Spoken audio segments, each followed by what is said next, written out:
नमस्कार दोस्तों, बहुत बहुत स्वागत है आपका मासा ऑनलाइन के डिजिटल प्लेटफॉर्म पे, जहां हम सभी एग्जाम को फोकस करते हुए इंडियन ज्योग्राफी को पढ़ रहे हैं। हमने हमारी पिछली क्लास में उत्तर भारत के विशाल मैदान के परिचय के बारे में जाना था। उसमें हमने देखा था तो किस हिसाब से उसका वर्गीकरण किया गया है और उसका निर्माण किस तरीके से हुआ है। उसमें हमने देखा था कि भौतिक प्रदेश का निर्माण कैसे हुआ है और पारदेशिक विभाजन आज हम जो पढ़ेंगे टॉपिक। तो पिछली क्लासेस में अगर थोड़ा सा मैं आपको रिलेट करके बताऊं कि किस तरीके से हमने पिछली क्लास देखी थी, ताकि हम आज के इस सेशन को रिलेट कर पाएं।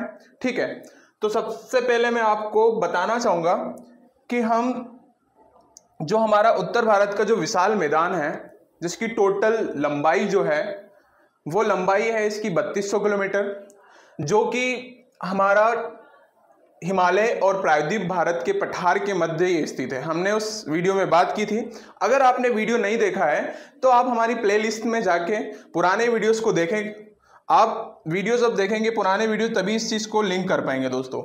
तो हमने बात की थी उत्तर भारत के विशाल मैदान के बारे में, जिसमें हमने देखा था कि ये उत्तर में हिमालय है, उत्तर में हिमालयी क्षेत्र है, उत्तर में हिमालयी क्षेत्र के बाद हमारा जो प्रायद्वीप भारत का पठार है जो कि दक्षिण में स्थित है, और उत्तर और दक्षिण के मध्य में स्थित जो हमारा पठार है जिसको उत्तर भारत का विशाल मैदान कहते हैं। और उत्तर भारत का जो विशाल मैदान है दोस्तों, उसका जो निर्माण हुआ है, उसका निर्माण हुआ है नदियों के अवसाद के कारण, नदियों के निक्षेपण के द्वारा।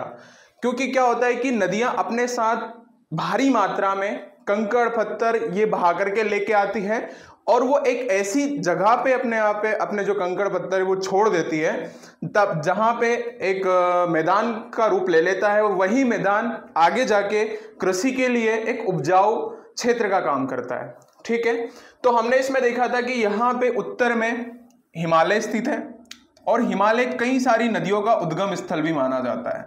ठीक है, यहाँ से हिमालय से कई नदियां निकलती हैं और ये नदियां जो होती है दोस्तों, उत्तर में जब बहती है तो अपने साथ कई तरह के कंकड़ पत्थर लेके आती है, अवसाद लेके आती है।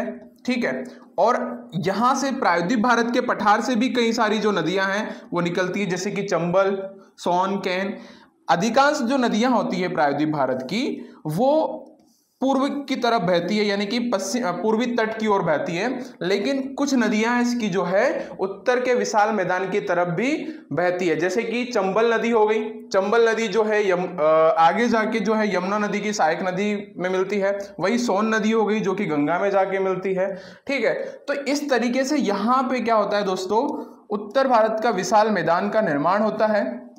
ठीक है, और उत्तर भारत के विशाल मैदान के बारे में हमने दो तरह से वर्गीकरण देखा है। दो वर्गीकरण में क्या देखा है कि जिस तरीके से हमने हिमालय का वर्गीकरण किया था, एक भौतिक विभाजन किया था जो कि नेचुरल प्राकृतिक रूप से हुआ है, एक पारदेशिक विभाजन हम देखेंगे।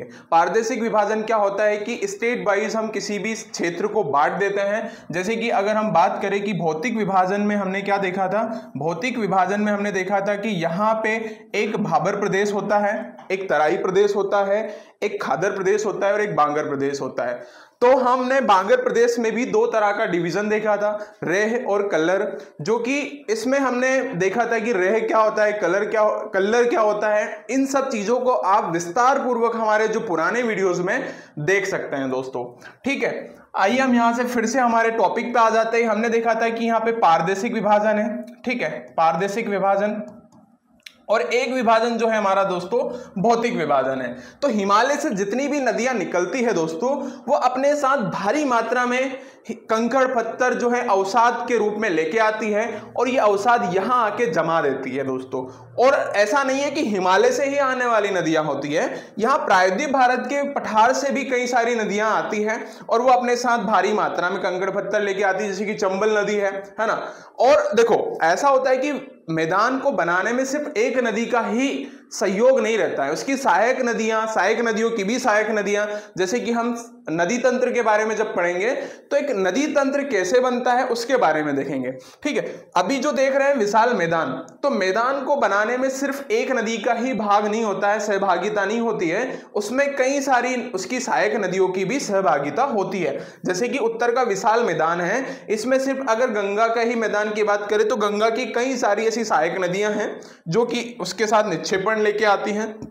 अपने साथ अवसाद लेके आती हैं, मिट्टी लेके आती हैं, उनसे एक मैदान का निर्माण होता है। वहीं अगर ब्रह्मपुत्र की बात करें तो ब्रह्मपुत्र नदियों की भी सहायक नदियां होती है, वो अपने साथ अवसाद लेके आती है और एक मैदान का निर्माण करती है। वहीं हम देखें कि जो हिमालय से निकलने वाली नदी, सिंधु नदी, झेलम, चिनाब, रावी, व्यास, सतलज, ये सारी नदियां भी अपने साथ कई तरह के अवसाद लेके आती हैं और उनकी सहायक नदियां भी उसमें अवसाद लेके आती हैं और वो एक जगह पे आके छोड़ देती है।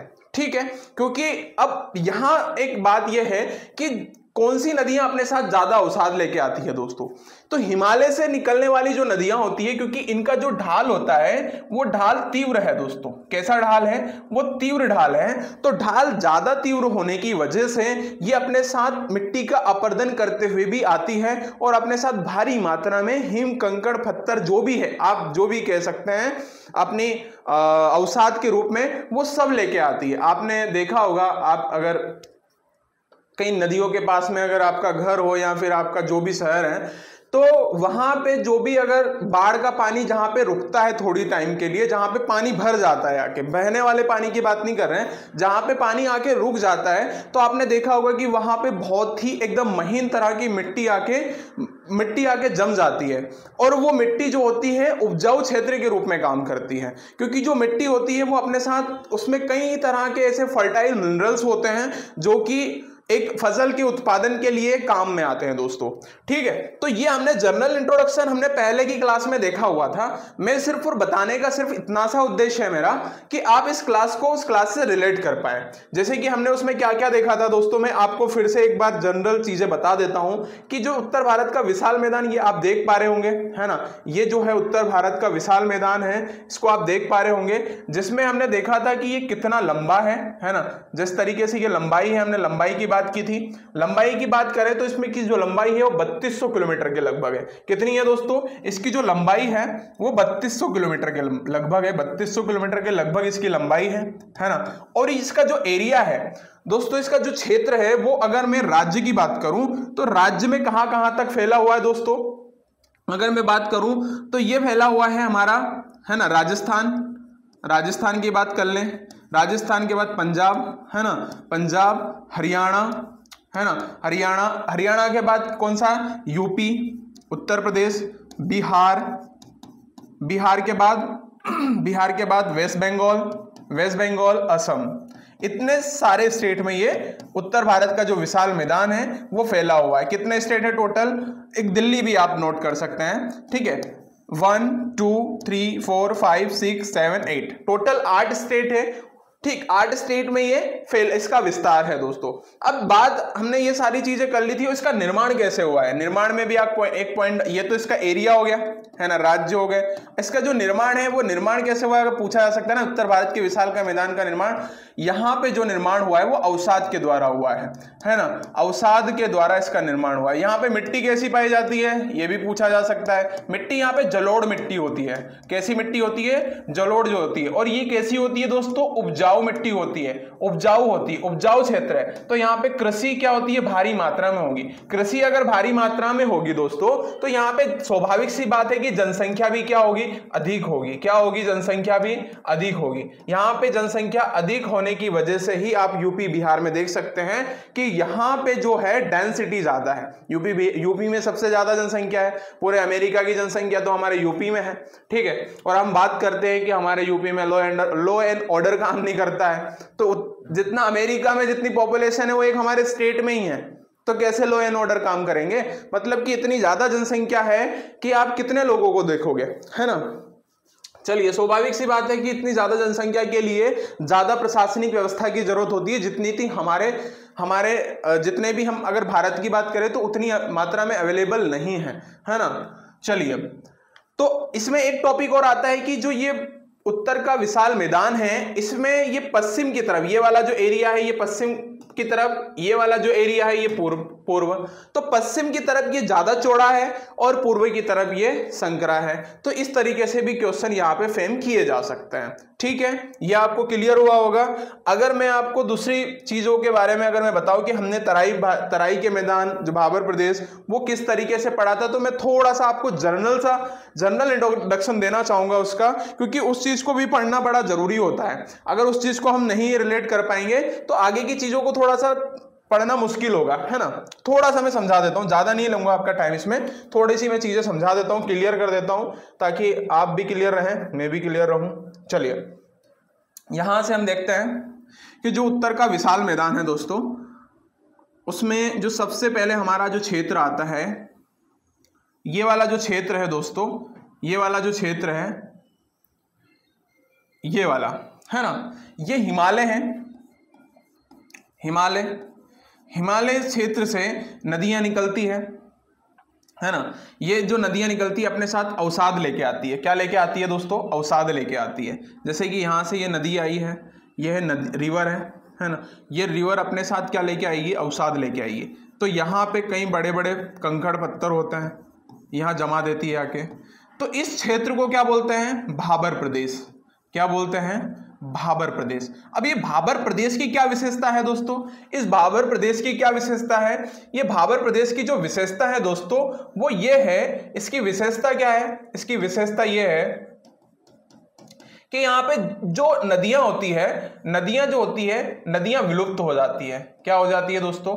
नदी यहाँ पे विलुप्त हो जाती है आके। कैसे विलुप्त हो जाएंगी? क्योंकि यहाँ इसकी पारगम्यता वो क्या है? पारगम्यता अधिक है। क्या है? पारगम्यता अधिक है। सर ये पारगम्यता क्या होती है? पारगम्यता दोस्तों ये होती है कि अगर यहाँ से रिवर्स आ रही है, यहाँ से अगर मान लो सपोज दैट कि यहाँ से अगर कोई भी अगर रिवर आ रही है, तो इनमें फंस करके वो दिखाई नहीं देती है। ठीक है, समझ गए ना? ये चीज समझ रहे हो? चलो आगे इससे हम चलते हैं। तो यहां से जो एक भाबर प्रदेश के बाद जो क्षेत्र बनता है, वहां पे ये जो नदियां हैं वो आके दिखने लगती है। क्या करने लगती है दोस्तों? वो नदियां जो हैं यहां आके दिखने लगती हैं। तो इस वाले एरिया को हम क्या बोलते हैं? इस वाले एरिया को हम बोलते हैं तराई प्रदेश। क्या बोलते हैं? तराई प्रदेश बोलते हैं दोस्तों। क्या बोलते हैं? तराई प्रदेश। तराई प्रदेश इसको बोला जाता है ना। अब ये यहाँ पे एक पॉइंट और नोट डाउन कर लेना आप, इसके और भी पॉइंट हैं कि यहाँ या क्या है? अनउपजाऊ क्षेत्र है। ये उपजाऊ नहीं है ना, ये भी आप लिख सकते हैं, उपजाऊ नहीं है।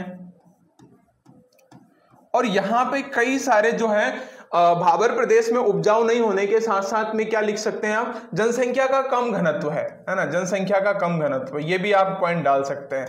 जनसंख्या का कम घनत्व है, यहाँ पे कम घनत्व है। इतनी सारी चीजें कंप्लीट हो गई। अब तराई प्रदेश में क्या होता है कि तराई प्रदेश जो है, यहाँ पे जो नदियां हैं, नदियां विद्यमान होती हैं, दृश्यमान होती है। नदियां क्या होती है दोस्तों? नदी यहाँ पे विद्यमान होती हैं, दृश्यमान होती है। क्या होती है? दृश्यमान होती है दोस्तों। और दूसरी चीज क्या है? यहाँ पे नदियां दृश्यमान हो गई, और यहाँ पे क्या है कि एक जो यहाँ पे महीन कंकड़ पत्थर पाए जाते हैं, महीन कंकड़ पत्थर होते हैं। कैसे होते हैं? महीन कंकड़ पत्थर होते हैं। क्लियर है? ये महीन कंकड़ पत्थर होते हैं। और यहाँ पे दलदली क्षेत्र है। ये कैसा क्षेत्र है? दलदली क्षेत्र है। दलदली क्षेत्र होने की वजह से यहाँ पे मच्छर पाए जाते हैं। इसकी वजह से क्या होता है? यहाँ पे बीमारी होती है। ठीक है, एक पॉइंट दूसरे पॉइंट से अपने आप एक रिलेट कर रहा है। ठीक, नेक्स्ट जो है हमारा, नेक्स्ट जो क्षेत्र आता है दोस्तों, उसको क्या बोलते हैं? उसको बोलते हैं हम भाबर प्रदेश। हो गया है ना। भाबर प्रदेश के बाद जो दूसरा क्षेत्र आता है वो खादर प्रदेश कहते हैं, है ना। कौन सा पेन यूज करें? ये वाला चलता है। तो ये वाला जो क्षेत्र होता है, यानी कि जहां पे क्या होता है, ये वाला क्षेत्र अपन नाम देते हैं इसको,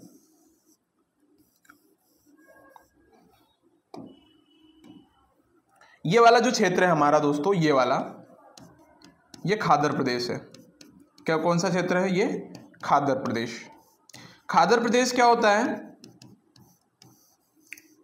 खादर प्रदेश ये उपजाऊ क्षेत्र होते हैं, उपजाऊ होते हैं, पहली बात तो ये। और इनके साथ साथ यहाँ बाढ़ का पानी प्रत्येक वर्ष पहुंचता है, बाढ़ का पानी प्रत्येक वर्ष पहुंचता है। और यहाँ पे नवीन जलोढ़ होती है ना। ये भी पूछा जा सकता है कि नवीन जलोढ़ किस में होती है? बांगर में होती है कि खादर में होती है ना। ये सारे पॉइंट है। और ये वाला जो क्षेत्र होता है दोस्तों, ये वाला, इसको हम कहते हैं, मैं इसको दूसरे पेन से बना देता हूं, इस क्षेत्र को हम कहते हैं दोस्तों, इस क्षेत्र को हम कहते हैं बांगर प्रदेश। क्या कहते हैं? बांगर प्रदेश। और ये जो बांगर प्रदेश होता है, ये बांगर प्रदेश जो होता है, इसमें जो होती है पुरानी जलोढ़ होती है। क्या होती है? पुरानी जलोढ़ मृदा होती है। पुरानी जलोढ़ मृदा होने के साथ साथ यहां पे क्या होता है, यहां पे हर साल बाढ़ का पानी नहीं पहुंच पाता, 2 वर्ष में या फिर प्रत्येक वर्ष बाढ़ का पानी नहीं पहुंचता है ना। तो ये पॉइंट आपको क्लियर हो गए होंगे, हमने पहले भी बात कर ली थी इसके बारे में, आज भी हमने समझ लिया ताकि आपको अच्छे से आपको क्लियर ये चीज हो सके। क्या आपको ये सारे पॉइंट क्लियर है ना। हिमालय से निकलने वाली नदियां अपने साथ कई तरह के अवसाद लेके आती है, वो अपने अवसाद जो है धीरे धीरे अपने भार को कम करती जाती है, एक टाइम पे वो बहुत कम कर देती है और मैदानी क्षेत्र में प्रवेश कर जाती है। ठीक है, ये क्लियर है, मैं इसको इरेज कर दूं। आगे आज हम बात करेंगे भौगोलिक विभाजन की बात करेंगे। ठीक है, देखो आज जो हम बात करने वाले हैं दोस्तों, मेन रूप से हमने ये पॉइंट मैंने स्लाइड में आपको बहुत अच्छे से भी बता दिया था कि हमने भाबर प्रदेश देखा, तराई देखा, बागर देखा, खादर, रे, भूड़ देखा। ठीक है, डेल्टाई मिट्टी क्षेत्र भी देख लिया। तो इस तरीके से हमने पूरी स्लाइड, ये हमारे जो पुराना वीडियो डला है उसमें आप जाके बहुत अच्छे से हमने पढ़ाया है, उसको आप देख सकते हैं। आप वहां से आपके कई सारे जो डाउट्स हैं वो क्लियर भी होंगे। ठीक है, आज जो बात करेंगे दोस्तों हम, आज जो हमारी ये क्लास होगी वो मेन रूप से जो होगी वो पारदेशिक विभाजन के बारे में होगी। किसके बारे में होगी दोस्तों? पारदेशिक विभाजन के बारे में होगी। तो मैं थोड़ा सा मेन आपको एक पॉइंट बता देता हूं कि इसमें हम क्या क्या पढ़ने वाले हैं, किस तरीके से वर्गीकरण होगा हमारा, वर्गीकरण बता देता हूं, क्योंकि वर्गीकरण देखना बड़ा जरूरी है। क्यों जरूरी है देखते हैं। देखो, उत्तर के विशाल मैदान का वर्गीकरण, उत्तर के विशाल मैदान का वर्गीकरण, है ना। आपको ये पेन का कलर भी दिख रहा होगा। अगर छोटी राइटिंग लगे तो आप कमेंट बॉक्स में बता सकते हैं बिना किसी हिचकिचाहट के, क्योंकि हम बड़ा भी लिख लेंगे चलेगा, लेकिन आप अच्छी क्वालिटी में चलाएंगे तो आप ये इसको जरूर देख पा रहे होंगे। ठीक है, चलो यहां से सबसे पहले हमने 2 विभाजन देखे थे दोस्तों। कौन कौन सा? एक विभाजन हम अच्छे से पढ़ चुके हैं, एक हमारा जो था भौतिक विभाजन, है ना। भौतिक विभाजन कह सकते हैं इसको प्राकृतिक विभाजन भी हम कह सकते हैं, प्राकृतिक विभाजन भी आप इसको कह सकते हैं। भौतिक और प्राकृतिक विभाजन हम इसको कह सकते हैं। इसमें हमने क्या क्या देखा था? भौतिक और प्राकृतिक विभाजन में हमने क्या क्या देखा था दोस्तों? इसमें हमने देखा था, कौन कौन से पॉइंट देखे थे? सबसे पहले हमने देखा था अभी भाबर प्रदेश, है ना। भाबर प्रदेश के बाद देखा था तराई प्रदेश, तराई प्रदेश के बाद देखा हमने खादर प्रदेश, खादर के बाद देखा हमने बांगर प्रदेश, बांगर के बाद देखा हमने भूड़ प्रदेश, भूड़, उसके बाद रे और डेल्टाई प्रदेश, है ना। ये सब हमने देख चुके हैं। आज जो हमारा ये वीडियो होने वाला है इस पे मेन रूप से हम फोकस करेंगे कितने आज हम मैदान कंप्लीट कर पाए। पारदेशिक विभाजन के बारे में हम देखेंगे। किसके बारे में? पारदेशिक विभाजन के बारे में। पारदेशिक विभाजन, ठीक है। पारदेशिक विभाजन में हम देखेंगे दोस्तों कि इसमें कितने क्षेत्र में हम इसको बांटते हैं। ठीक, मेन रूप से हम इसको बांटेंगे दोस्तों 4 भागों में हम बांट के पढ़ेंगे। पहला हम इसको देखेंगे राजस्थान का मैदान, राजस्थान का मैदान या पश्चिमी मैदान इसको बोलते हैं, है ना। पश्चिमी मैदान भी बोल सकते हैं इसको, आप क्या बोल सकते हैं? पश्चिमी मैदान भी इसको आप कह सकते हैं। नेक्स्ट जो हम पढ़ेंगे इसमें पंजाब हरियाणा का मैदान, पंजाब हरियाणा का मैदान, ये चीज पढ़ेंगे हम। आज देखते हैं हमारे कितने मैदान कंप्लीट कर पाते हैं हम। नेक्स्ट हम देखेंगे इसमें क्या? हरियाणा पंजाब का मैदान, पंजाब हरियाणा का मैदान। उसके बाद हम देखेंगे इसमें गंगा का मैदान, गंगा का मैदान। गंगा के मैदान के बाद देखेंगे दोस्तों इसमें हम ब्रह्मपुत्र का मैदान, ब्रह्मपुत्र का मैदान। ठीक, अब देखो यहां पे जो हमारा गंगा का मैदान है, गंगा का मैदान मुख्य रूप से हमने इसको बांट के रखा है 3 भागों में। ये भी हम पढ़ लेंगे कौन कौन से भागों में बांट के रखा है दोस्तों। गंगा के मैदान को हमने, गंगा के मैदान को 3 भागों में बांट के रखा है। उच्च मैदान, उच्च गंगा का मैदान, उच्च गंगा का मैदान, है ना। चलिए, उच्च गंगा का मैदान के बाद दोस्तों क्या है? मध्य गंगा का मैदान, मध्य गंगा का मैदान। उसके बाद, ठीक है, मध्य गंगा के मैदान के बाद हम देखेंगे इसमें निम्न गंगा का मैदान, निम्न गंगा का मैदान। तो इतनी सारी चीजें हम इसमें पढ़ेंगे। पारदर्शिक विभाजन में कितनी सारी देखेंगे, राजस्थान जिसको पश्चिमी मैदान भी कहते हैं, पंजाब हरियाणा का मैदान, गंगा का मैदान और ब्रह्मपुत्र का मैदान। ठीक है ना, क्लियर है। आप इसका स्क्रीनशॉट ले सकते हैं, या अगर आप पेन कॉपी लेके बैठ रहे हैं तो आप इसको नोट डाउन भी कर सकते हैं। ठीक है, अगर आप पॉज करके आप इसका स्क्रीनशॉट लेना चाहें तो स्क्रीनशॉट ले सकते हैं, नहीं तो पीडीएफ में तो ये चीजें अवेलेबल है बहुत अच्छे से। ठीक, चलिए आगे देखते हैं हम इसको। सबसे पहले आज जो हमारा क्लास होगी दोस्तों, आज जो क्लास होगी, अभी जो हम पढ़ेंगे वो इस पॉइंट को क्लियर करेंगे। ठीक है, जो राजस्थान और पश्चिम मैदान का जो क्षेत्र है उसको हम देखेंगे। ठीक, तो मैं थोड़ा सा आपको यहाँ पे ये हमारा जो वीडियो है उसको मैं पहले बता देता हूँ कि कौन कौन से पॉइंट है। देखो इसमें सब कुछ दिया रखा है। पंजाब का मैदान, अगर पंजाब के मैदान आप हरियाणा पंजाब का मैदान भी लिख सकते हैं। सिंधु का मैदान जिसको हमने क्या बोल दिया है, वो पंजाब के मैदान में ही कंप्लीट हो जाएगा, क्योंकि सिंधु का मैदान भी क्या है, 2-3 भागों में डिवाइड है दोस्तों। एक है उसका हमारा सबसे पहले उत्तर का मैदान, फिर दक्षिण का मैदान, फिर मध्य मैदान, क्योंकि इसमें सिंधु का जो क्षेत्र है दोस्तों वो अधिकांश क्षेत्र पाकिस्तान में सम्मिलित है। ठीक, गंगा का मैदान हमने देख लिया है। असम का मैदान जिसको ब्रह्मपुत्र का मैदान भी, और उसमें क्लियर हम कर लेंगे। पश्चिम मैदान यानी कि जो हमारा क्षेत्र है राजस्थान वाला, इसको ही हम कहते हैं। ठीक, तो ये सारे पॉइंट हम क्लियर करने वाले हैं। आ जाओ फिर एक मैप के थ्रू मैं आपको थोड़ा सा समझा देता हूं कि कौन कौन से मैदान हम देखने वाले हैं। ठीक है, कौन कौन से मैदान हम इसमें पढ़ने वाले हैं। मैप के थ्रू थोड़ा सा मैं आपको इसको बता देता हूं सबसे पहले, क्योंकि मैप क्या है, पढ़ना जरूरी है। क्या है, मैप को पढ़ना बहुत जरूरी है। ठीक है, चलो मैप में मैं आपको बताऊं दोस्तों, तो सबसे पहले जो हमारा मैदान है वो कौन सा है। मैदान में अगर मैं बता दूं आपको, यहां से अगर मैं थोड़ा सा आपको इसको, यहां देखो, ये है हमारा राजस्थान का मैदान। देखो ये कौन सा है, राजस्थान का मैदान कहाँ पे, ये वाला जो एरिया है दोस्तों, ये पूरा एरिया जो है ये राजस्थान का मैदान है। ये जो एरिया पूरा आपको दिखाई दे रहा है ये है हमारा राजस्थान का मैदान। ठीक, अगर मैप में अगर आप बात करें तो ये वाला इस तरह से होता है मैप हमारा, है ना, ये वाला जो मैप है, और यहाँ पे कहीं ना कहीं हमारा राजस्थान का मैदान है। ये वाला जो रीजन है वो राजस्थान का है। तो ये जो रीजन है इसकी जो लेंथ है, इसका जो एरिया 1.75 वर्ग किलोमीटर, इस इतने एरिया में ये इसका फैलाव है। इसके बारे में हम देखेंगे, टोटल इसकी जानकारी लेंगे कि ये कहाँ फैला हुआ है, कहाँ किसके कौन से एरिया में है। ठीक, ये जो इसके बाद अगर हम देखते हैं तो ये हमारा जो है पंजाब हरियाणा का मैदान है दोस्तों। ये वाला जो एरिया है पंजाब हरियाणा का मैदान है, इसको आप देख पा रहे होंगे। ये जो रीजन आप देख रहे हैं वो पंजाब हरियाणा का मैदान है।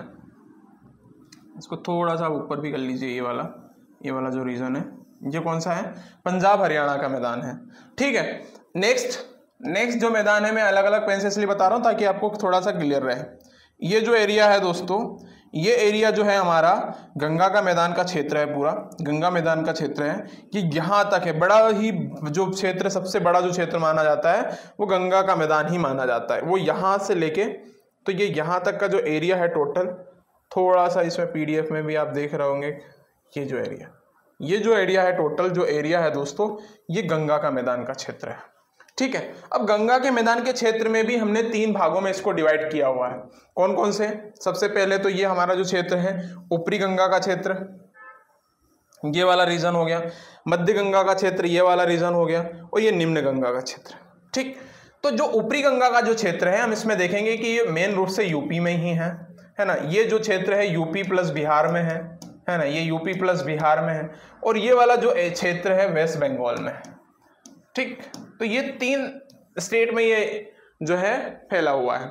उसके बाद अगर हम बात करें, जो नेक्स्ट हमारा जो है वो कौन सा है, ये ब्रह्मपुत्र का मैदान है। ये वाला जो एरिया आप देख रहे हैं ये ब्रह्मपुत्र का मैदान है दोस्तों।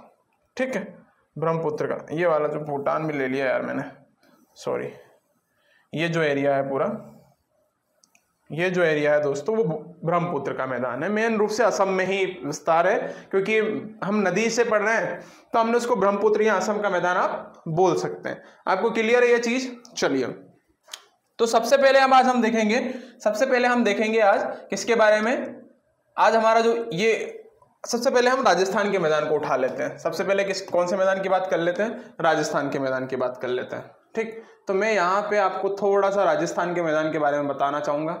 ठीक, चलिए।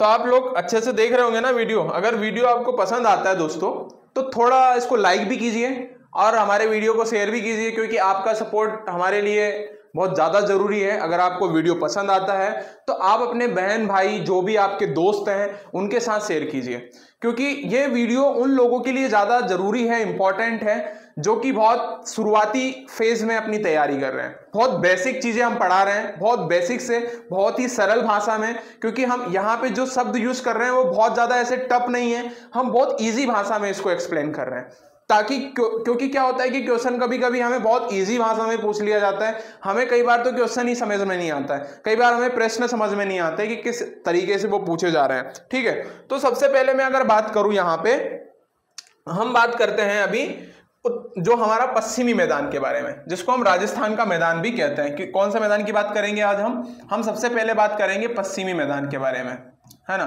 पश्चिमी मैदान के बारे में, जिसको क्या बोलते हैं दोस्तों, उसको बोलते हैं राजस्थान का मैदान भी बोलते हैं, जिसको बोलते हैं राजस्थान का मैदान, है ना। तो ये आप ध्यान रखना है कि पश्चिम मैदान को ही राजस्थान का मैदान बोला जाता है। ठीक है, अब जो इसका निर्माण है ना, इसका जो निर्माण है, अगर मैं आपको मैप के थ्रू यहां थोड़ा सा बता दूं इसको मैं, ठीक, मैप के थ्रू थोड़ा सा मैं बता देता हूं यहां पे।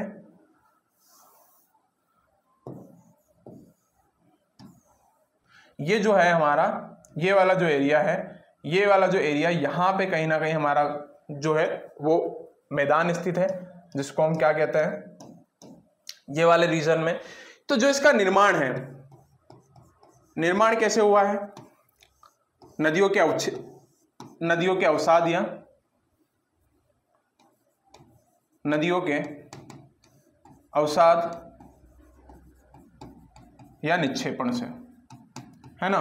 क्योंकि नदियां क्या होती है अपने साथ दोस्तों, भारी मात्रा में क्या लेके आती है, भारी मात्रा में अवसाद लेके आती है। क्या लेके आती है, अवसाद लेके आती है दोस्तों। तो उससे क्या होता है, अवसाद लेने की वजह से ये एक जगह पे जमा कर देती है। हमने देखा था अरावली रेंज के बारे में, ठीक है, अरावली रेंज के बारे में हमने देखा था। ये अरावली रेंज का हम बना रहे हैं, अभी एक पैमाना बना रहे हैं, ठीक है। ये अरावली रेंज है और अरावली रेंज की ये पश्चिम में स्थित है। कहां पे स्थित है, वेस्टर्न एरिया में, ये वेस्टर्न एरिया में स्थित है। अब वेस्टर्न एरिया में और इधर वाले एरिया में है बहुत ज्यादा मरुस्थल, ठीक है। तो अब इसका जो निर्माण है, ये यहाँ पे जो पूरा रीजन हम बात करेंगे इसकी, ये उत्तर भारत, उत्तर का जो मतलब मैदान का जो भाग है, मेन रूप से राजस्थान का जो मैदान है, ये वाले, तो ये वाला जो पार्ट है इसको हम बोलेंगे अरावली पर्वत श्रृंखला, अरावली श्रृंखला, पर्वत श्रृंखला, है ना, क्लियर है। तो ये अरावली के वेस्टर्न में स्थित है, मतलब पश्चिम में स्थित है, और यहां से एक नदी निकलती है। नदी कौन सी है दोस्तों, लूनी नदी। अब नदी क्या होती है, अपने साथ निकलती है तो वो अवसाद लेके आती है। तो ये नदी अवसाद लेने की वजह से लूनी नदी निकलती, बहुत सारी नदियां निकलती है। अब यहाँ क्या जो निर्माण है, नदियां कौन सी है, यहाँ पे अधिकांशतः अंतः प्रवाह नदी, अंतः प्रवाह नदी। ये अंतः प्रवाह नदी क्या होती है, क्योंकि नदी जहां से भी निकलती है, मान लो कि नदी यहां से निकली, है ना, ये नदी निकली, यमुना या गंगा नदी निकली, गंगोत्री से निकलती है, गंगोत्री से वो निकली, गंगोत्री से निकली के यही कहाँ चली गई, बंगाल की खाड़ी में, ठीक है। ये गंगा नदी है, ये कहाँ पे चली गई, बे ऑफ बंगाल में चली गई, ठीक। तो यहां से आके एक मुहावना इसका यहाँ है। अब यहां से अगर इसमें यमुना नदी मिल गई आके, तो यमुना नदी जो है यमुनोत्री से निकलती है ना, यमुनोत्री से निकलती है, गंगा में मिल जाती है। लेकिन लूनी एक ऐसी नदी है, ये अंतः प्रवाह नदी है, निकलती तो है लेकिन विलुप्त हो जाती है, ठीक। तो जो इसका निर्माण है नदियों के अवसाद से हुआ है, और लूनी नदी इसमें मेन रूप से शामिल है। अब दूसरी चीज ये बात करें कि यहाँ पे क्या है, अंतः प्रवाह नदी है, और दूसरी चीज क्या है कि जो जहां पे आज मैदान है वहां पे पहले समुद्र हुआ करता था। यहाँ पे पहले क्या हुआ करता था दोस्तों, समुद्र हुआ करता था। सर आप कैसी बात कर रहे हैं कि जहां राजस्थान में एक समुद्र से टच ही नहीं करता, वो तो पाकिस्तान से टच करता है। तो अब की बात नहीं कर रहे हैं हम। जब इंडियन प्लेट क्या कर रही थी, इंडियन प्लेट जब गति कर रही थी, इंडियन प्लेट क्या कर रही थी, जब गति कर रही थी, जब वो खिसक रही थी, तब की हम बात कर रहे हैं। तो आपको अब इसका पैमाना क्या है, तो कई सारी यहाँ पे झील है, और वो झील कैसी है, वो खारे पानी की झील है, खारे पानी की झील है। अब वो झील कौन कौन सी है सर, झील है इसमें सांभर झील, सांभर झील है दोस्तों, एक डिडवाना झील है और डेगना झील है, और ये सब क्या है, खारे पानी की झील है। और ये इस तरह के सबूत देती है कि क्योंकि यहाँ पे भूतकाल में एक समुद्र हुआ करता था बहुत बड़ा, और इंडियन प्लेट के खिसकने की वजह से जहां पे आज समुद्र है वहां पे राजस्थान का मैदान स्थित है, क्योंकि वहां पे कई सारी ऐसे खारे पानी की जो झील है वहां पे अभी भी स्थित है।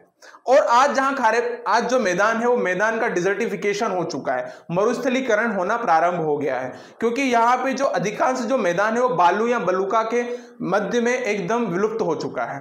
ठीक है, तो ये नदियां जो है अरावली के पश्चिम में है। अब यहाँ से क्या होता है कि जो अरावली के पर्वत श्रृंखला है यहाँ पे की वृष्टि छाया प्रदेश है ना, क्या है ये, वृष्टि छाया प्रदेश है। वृष्टि छाया प्रदेश क्या है, क्या होता है सर ये वृष्टि छाया प्रदेश क्या होता है, क्योंकि हमने अभी बात की ना कि मरुस्थलीकरण कैसे हो रहा है सर ये, तो मरुस्थलीकरण होने का सबसे मकसद ये कि क्योंकि यहाँ पे बारिश नहीं होती है, और बारिश कहाँ पे, जहाँ पे 25 सेंटीमीटर से कम अगर बारिश होती है, तो उस क्षेत्र को मरुस्थल घोषित कर दिया जाता है। ठीक है, तो ये वाला जो एरिया है ये थार मरुस्थल वाला एरिया है। अब ये थार मरुस्थल में दुनिया के जितने भी मरुस्थल हैं वहां पे सबसे ज्यादा जो जनसंख्या होती है ना वो थार मरुस्थल में ही होती है। मतलब दुनिया में जितने भी अगर मरुस्थल है ना उसमें अगर सबसे ज्यादा जो जनसंख्या की अगर हम बात करें तो सबसे जो ज्यादा जनसंख्या है वो थार मरुस्थल में ही है। ठीक है, तो हमने यहाँ पे कितनी सारी चीजें देखी। एक तो इसका निर्माण है नदियों के अवसाद के कारण होता है, मतलब जितने भी मैदानों का निर्माण हुआ है वो नदियों के अवसाद के द्वारा ही हुआ है। दूसरी चीज की अरावली के पश्चिम में स्थित है, इसके पूर्व में एक वृष्टि छाया प्रदेश है जिसमें थार मरुस्थल हम इसको कहते हैं, यहाँ पे दुनिया की सबसे ज्यादा जनसंख्या भी स्थित है। और यहाँ पे पहले क्या था, एक समुद्र एरिया था। समुद्र एरिया क्या था कि जब इंडियन प्लेट के खिसकने की वजह से यहाँ पे आज एक मैदानी क्षेत्र बन गया है। उसके पैमाने को हम कैसे मानते हैं, क्योंकि यहाँ पे कई सारी ऐसी खारे पानी की जो झील है, सांभर, डिडवाना और डेगना झील, जो इस तरह के सबूत देती है दोस्तों कि यहाँ पे भूतकाल में कोई ना कोई क्या हो रहा होगा, समुद्र रहा होगा। ठीक है, हमको राजस्थान के जो पश्चिम मैदान के, अगर इसमें हम फसल की बात करें, मैदान होता है तो फसल भी होती है, ये इतना उपजाऊ नहीं है, मतलब ये ज्यादा उपजाऊ नहीं है, क्योंकि क्या हो रहा है कि यहाँ पे मरुस्थलीकरण हो रहा है। और यहाँ पे क्या है, सरसों है ना, सरसों की बात करें और मोटे अनाज की बात करें, मोटे अनाज गेहूं, इस तरह की फसल यहाँ पे उगाई जाती है दोस्तों। क्लियर है, हम इसके पीपीटी में भी हम इसको देख लेंगे। ठीक, आगे हम चले, अगर हम बात करें तो नेक्स्ट हमारा जो है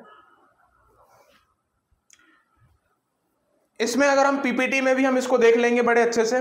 ठीक, अगर आप ये आपको चीज क्लियर हुई होगी, आज का वीडियो आपको क्लियर हुआ होगा, इस पीपीटी आपको प्रोवाइड कर भी दी जाएगी। ठीक है, अगर आपको आज हमारा इतना ही हम पढ़ लेते हैं कि जो जनरल इंट्रोडक्शन में हमने आज पश्चिम मैदान के बारे में देखा, आने वाले वीडियो में मैंने आपको पहले ही बताया था कि आज हम जो देखेंगे सिर्फ और सिर्फ इसका जनरल इंट्रोडक्शन के बारे में देखेंगे, क्योंकि हमें किसी भी चीज का परिचय पढ़ना बहुत ज्यादा जरूरी होता है। आज हमने सिर्फ इसका परिचय देखा है और राजस्थान के मैदान के बारे में बात की है। आने वाले जो वीडियो में हम जो हमारे बाकी के जो 3 मैदान छूटे हुए हैं, पंजाब का, हरियाणा का मैदान, उसके बाद गंगा का मैदान और ब्रह्मपुत्र का मैदान, उन तीनों मैदानों को हम डिटेल से पढ़ेंगे दोस्तों। आज के लिए इतना, मिलते हैं हम नेक्स्ट क्लास में। थैंक यू सो मच, धन्यवाद।